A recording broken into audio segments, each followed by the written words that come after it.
అఖిల భారత విద్యార్థి federation నాయకత్వాన Jung siren cassette విడుదలవుతా ఉంది. దీని శుభాకాంక్షలు తెలియజేస్తా ఉన్నాను. అఖిల భారత విద్యార్థి ఫెడరేషన్ వీరోచిత పోరాటాలు సాగించినటువంటి చరిత్ర ఉంది. బ్రిటిష్ సామ్రాజ్యవాద వ్యతిరేక పోరాటం జరిగిన సమయంలో అక్కడక్కడ ఉన్నటువంటి విద్యార్థి గ్రూపుల్ని ఒక్క తాటిపైన తీసుకొచ్చి అసేత్ హిమాచలం విద్యార్థిని రంగంలో దింపినటువంటి శక్తి ఏఎస్ఎఫ్ కి దక్కింది. బ్రిటిష్ సామ్రాజ్యవాద వ్యతిరేక పోరాటం సాగినటువంటి క్రమం ఆ తర్వాత స్వాతంత్రం వచ్చిన తర్వాత విద్యా విధానంలో సమూలమైన మార్పులు రావాలని, కేవలం గుమస్తాన్ని తయారు చేసే విద్యా విధానం కాకుండా వారి కాళ్ళపై వారు నిలబడి బతికేందుకు ఉపయోగపడే విద్యా వ్యవస్థ, శాస్త్రీయ విద్యా విధానం కావాలని విరోచిత పోరాటం సాగించింది. విద్యా విధానంలో మార్పులు రావాలని, ప్రజాతంత్రీకరణ జరగాలని, పాలసీ సంబంధించి విద్యా విధాన నిర్ణయాల్లో విద్యార్థులకు ప్రాతినిధ్యం కల్పించాలని, యూనివర్సిటీ పాలకవర్గంలో విద్యార్థి ప్రతినిధులని దానిలో ప్రవేశపెట్టాలని, అదేవిధంగా విద్యా వ్యవస్థను ప్రజాతంత్రీకరణ చేయాలని చెప్పేసినటువంటి పోరాటం కూడా పెద్ద ఎత్తున సాగింది. దీంతో పాటు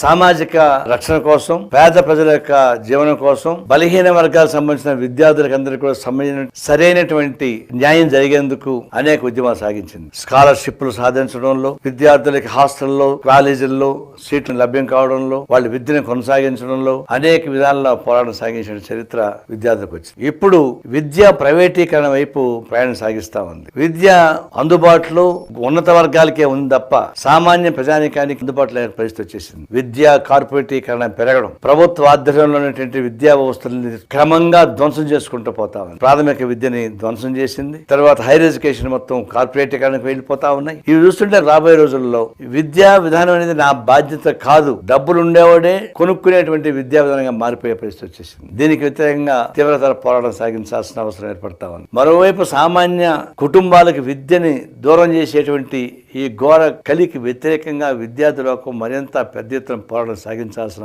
అవసరం ఉంది. ఇలాంటి సాగించిన పోరాటాల్లో అనేక మంది విద్యార్థి నాయకులు బలైపోయారు. ఇందులో బొడ్డుపల్లి శేఖర్, రామదాస్, శ్రీనివాస చౌదరి ఇలాంటి వారు ఈ విద్యార్థి ఉద్యమంలో పనిచేసి త్యాగాలు చేసి అసుడు అర్పించారు. భవిష్యత్తులో వీరి జ్ఞాపకార్థం మరిన్ని ఉద్యమాలు సాగించాలి. వీరి స్ఫూర్తితో మరింత సమరశీల పోరాటాలు సాగించాలి. విద్యను ప్రైవేటీకరణ కానియకుండా, కార్పొరేటీకరణ కానియకుండా సామాన్య ప్రజలకు అందుబాటులో ఉండే విధంగా ప్రభుత్వ విధానాల్లో సమూల మార్పులు తీసుకురావడానికి తీవ్రతర పోరాటం సాగించాలి. అదే సందర్భంలో యువతులపైన, విద్యార్థులపైన యాసిడ్ దాడులు, వారిపైన అనేక పద్ధతుల్లో హింస జరుగుతా ఉన్నాయి. ఇలాంటి హింసకు వ్యతిరేకంగా కూడా విద్యార్థి ఫెడరేషన్ తీవ్రతర పోరాటం సాగించాలి. మరోవైపు సంఘ విద్రోహ శక్తులకి, యాంటీ సోషల్ ఎలిమెంట్స్ కి వ్యతిరేకంగా కూడా పోరాటం సాగించాలి. రెండు వైపులా విద్యా విధానంలో ఏ విధంగా పోరాటం సాగిస్తారో, అదే విద్యా సంస్కృతికి అనుకూలంగా ఎట్లయితే పోరాటం సాగిస్తారో, అదే విధంగా సామాజిక స్పృహ కోసం కూడా పోరాటం సాగించాలా. ఒక చేత్తో ఏఎస్ఎఫ్ జెండా, ఒక చేత్తో పుస్తకం, ఈ రెండు సమన్వయంతో సమరశీల పోరాటాలు సాగించేందుకు